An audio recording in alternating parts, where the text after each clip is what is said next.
যে সমস্ত প্রতিষ্ঠান তাদের কথা শুনে মিলে আমরা সেই অফিস ঘেরাও করব, তাদের অথল করে দেব। তারা এই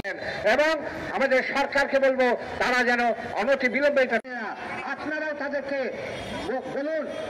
যে তারা তখন যাতে সরকার আর কেউ না বলতে পারে যে ডিপ্লোমা ইঞ্জিনিয়াররা সরকারের কাছে দাবিগুলো স্পষ্টভাবে তুলে ধরেন। আর আমরা সকলকে অসংখ্য ধন্যবাদ জানিয়ে সংগ্রাম পরিষদ দীর্ঘজীবী হোক এই কামনা করে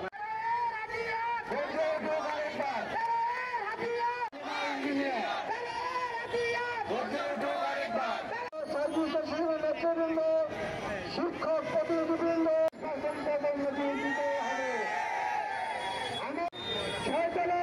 পর্যন্ত